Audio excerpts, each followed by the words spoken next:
पत्नी के तानों से परेशान होकर रामू गुस्से में खुद से बातें करते हुए जा रहा था। हर समय मेरी पत्नी सीमा मुझे ताने देती रहती है। मैं कोशिश तो पूरी कर रहा हूँ ना, लेकिन जब काम ही नहीं मिल रहा तो मैं क्या करूँ। 2 मिनट भी सुकून से बैठने नहीं देती है। हर समय चिक चिक चिक चिक चिक चिक करती रहती है।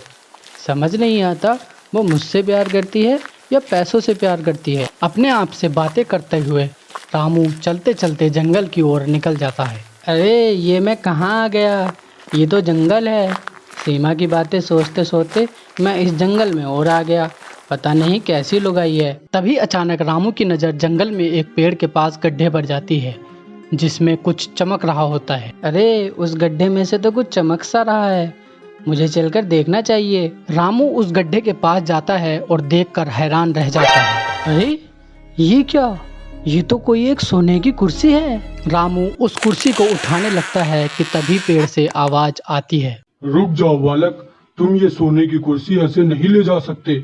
अगर तुम्हें ये सोने की कुर्सी चाहिए तो पहले मेरे प्रश्नों का उत्तर देना होगा।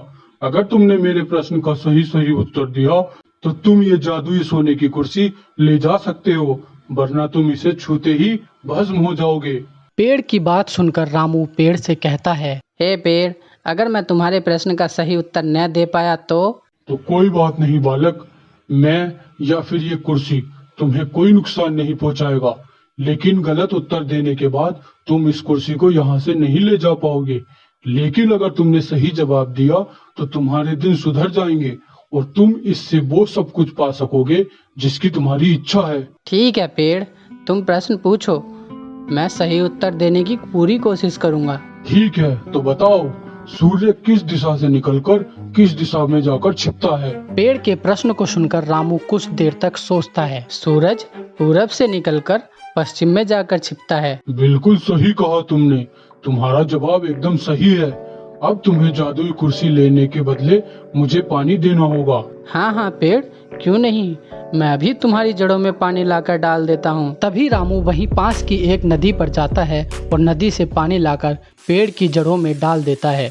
यह देख पेड़ को बहुत खुशी होती है।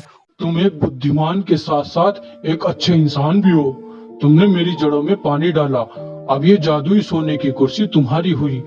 तुम इसे ले जा सकते हो और तुम इस जादुई सोने की कुर्सी के ऊपर जो भी कुछ चीज रखोगे वो चीज सोने की बन जाएगी। लेकिन इसका उपयोग तुम दिन में सिर्फ एक बार ही कर सकोगे। अगर लालच किया और एक बार से अधिक इसका प्रयोग किया तो ये गायब हो जाएगी और इसके द्वारा बनाई गई सभी चीजें भी गायब हो जाएगी। ठीक है पेड़, मैं इस बात का ध्यान रखूंगा। ये कहकर रामू उस जादुई सोने की कुर्सी को लेकर घर आ जाता है और सारी बात अपनी पत्नी सीमा को बताता है। अरे वाह, क्या बात है, आज जिंदगी में पहली बार तुमने कुछ ढंग का काम किया है। मैं तो बहुत खुश हूँ। लेकिन सीमा, पेड़ ने जो बात बताई है कि इस जादुई कुर्सी का उपयोग दिन में सिर्फ एक ही बार कर सकते हैं, एक से अधिक बार इसका प्रयोग करने पर ये कुर्सी और इसके द्वारा बनाई गई सभी सोने की चीजें भी गायब हो जाएंगी। हाँ हाँ, मैं ध्यान रखूंगी इस बात का।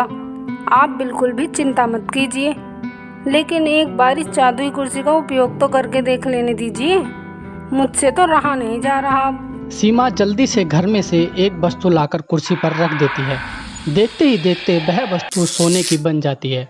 ये देख सीमा और रामू बहुत खुश होते हैं और उस वस्तु को बेचकर रामू को खूब सारे पैसे मिल जाते हैं। अब सीमा और रामू रोज रोज ऐसा ही करने लगे। धीरे धीरे वे दोनों गांव में सबसे अमीर हो गए। उसी गांव में रामू का दोस्त महेश भी रहता था। महेश की पत्नी शीला को जब रामू की अमीरी के बारे में पता लगा तो शीला महेश पर गुस्सा करने लगी और उससे बोली, देख रहे हो जी, आपके दोस्त दिन प्रतिदिन अमीर होते जा रहा है। तुम आज भी इस सड़े हुए झोपड़े में ही रहते हो। यार शीला, कह तो तुम सही रही हो, पर अब इसमें हम कर भी क्या सकते हैं। पता नहीं कैसे रामू इतनी जल्दी इतना ज़्यादा अमीर हो गया। मैं कुछ नहीं जानती, तुम जो मर्जी आए वो करो, लेकिन अब मैं इस गरीबी में और नहीं रह सकती। तुम अभी जाओ और अपने दोस्त से उसके अमीर होने का राज पूछो। वो तुम्हारा दोस्त है, वो तुम्हें ज़रूर बताएगा। शीला की बात सुनकर महेश अपने दोस्त से मिलने उसके पास जाता है और रामू से उसके अमीर होने का राज पूछता है। रामू दोस्त होने के नाते महेश को जादुई सोने की कुर्सी वाली सारी कहानी बता देता है। महेश फिर वही सारी बातें अपनी बीवी शीला से जाकर बता देता है। अच्छा, तो ये राज है आपके दोस्त के इतनी जल्दी अमीर हो जाने का। सुनो, मुझे भी उस पेड़ की जादुई सोने की कुर्सी चाहिए। तुम अभी जंगल जाओ और वो जादुई कुर्सी लेकर आओ। लेकिन शीला, अगर उस पेड़ ने मुझसे कोई अलग सा प्रश्न पूछ लिया और मैं उसका उत्तर नहीं दे पाया तो? तुम एक छोटे से पेड़ के एक प्रश्न का उत्तर नहीं दे सकते? कैसा दिमाग है तुम्हारा? कुछ भी करो, लेकिन अभी जंगल जाओ और उस पेड़ से जादुई सोने की कुर्सी लेकर आओ, अभी के अभी, समझे? महेश जंगल में उसी पेड़ के पास पहुंच जाता है और देखता है कि पेड़ के पास गड्ढे में सोने की कुर्सी पड़ी हुई है, जिसे देखकर महेश बहुत खुश होता है कि तभी पेड़ से एक आवाज आती है। क्या तुम्हें ये सोने की कुर्सी चाहिए? हाँ पेड़, मुझे भी ये जादुई सोने की कुर्सी चाहिए। तो पहले तुम्हें मेरे प्रश्न का उत्तर देना होगा, तभी तुम वो जादुई सोने की कुर्सी ले जा सकते हो। हाँ पेड़, मैं तुम्हारे प्रश्न का उत्तर देने को तैयार हूँ, तुम प्रश्न पूछो। ठीक है, तो बताओ, हम पेड़ पौधे कौन सी गैस को बाहर छोड़ते हैं? पेड़ के प्रश्न को सुनकर महेश चकरा जाता है। अरे यह क्या, पेड़ ने रामू से जो सवाल पूछा था वो तो इसने मुझसे पूछा ही नहीं। पेड़ ने तो सवाल ही बदल डाला। अब मैं क्या करूं? पेड़ के सवाल का उत्तर कैसे दूं? पेड़ कौन सी गैस को बाहर छोड़ता है ये तो मुझे याद ही नहीं आ रहा। अब मैं क्या करूं? क्या सोच रहे हो बालक? मुझे जल्दी उत्तर दो, मैं तुम्हें इतना अधिक समय नहीं दे सकता। तभी अचानक वहाँ शीला आ जाती है और शीला पेड़ से बोलती है। हे पेड़, अगर मैं तुम्हारे प्रश्न का उत्तर दूं तो क्या वो सही रहेगा? फिर मैं ये जादुई सोने की कुर्सी को ले जा सकती हूँ ना? हाँ बालिके, अगर तुम मेरे प्रश्न का उत्तर दे दोगी तो ये जादुई सोने की कुर्सी तुम्हारी हो जाएगी। शीला पेड़ से दोबारा प्रश्न को दोहराने को कहती है और पेड़ का प्रश्न सुनकर वह उत्तर दे देती है। पेड़ पौधे ऑक्सीजन गैस को छोड़ते हैं जिसे हम इंसान ग्रहण करते हैं। बिल्कुल सही जवाब, मैं बहुत खुश हुआ। ले जाओ, अब ये जादुई सोने की कुर्सी तुम्हारी हुई। किंतु एक बात हमेशा याद रखना, इसका उपयोग दिन में केवल एक ही बार कर सकोगे और यदि एक से अधिक बार इसका उपयोग किया तो ये कुर्सी और इसके द्वारा बनाई गई सभी सोने की वस्तुएं गायब हो जाएंगी। शीला और महेश दोनों जादुई सोने की कुर्सी को लेकर घर आ जाते हैं। तभी महेश शीला से कहता है। शीला, अचानक से तुम उस जंगल में कैसे आ गई?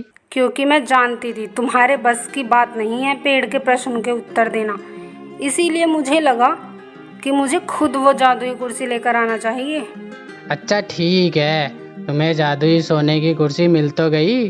अब बस ये सोचो कि इससे हम रामू से ज़्यादा अमीर कैसे बन सकते हैं। तभी शीला कुर्सी पर एक वस्तु रखती है और देखते ही देखते वह वस्तु सोने की बन जाती है। ये देखकर महेश और शीला की खुशी का ठिकाना नहीं रहता। हाँ, अरे वाह, ये तो कमाल हो गया। कुर्सी ने तो सच में इस वस्तु को सोने का बना दिया। अब हम अगले 1 घंटे में ही अमीर हो जाएंगे। मेरी खुशी का तो ठिकाना ही नहीं है। हाँ, मुझे भी तो यकीन नहीं हो रहा है। इस कुर्सी ने तो सच में इस वस्तु को सोने का बना दिया। अब मैं घर की हर चीज को सोने का बना दूंगी। तभी शीला कुर्सी पर दूसरी वस्तु रख देती है और तुरंत ही वह कुर्सी गायब हो जाती है और उससे बनी सोने की वस्तु भी गायब हो जाती है।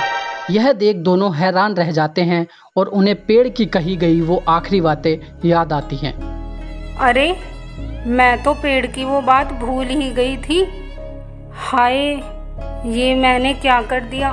दोनों अपना सर पकड़कर रोने लग जाते हैं। तो दोस्तों, इस कहानी से आपको क्या शिक्षा मिली, कमेंट सेक्शन में लिखकर ज़रूर बताएं।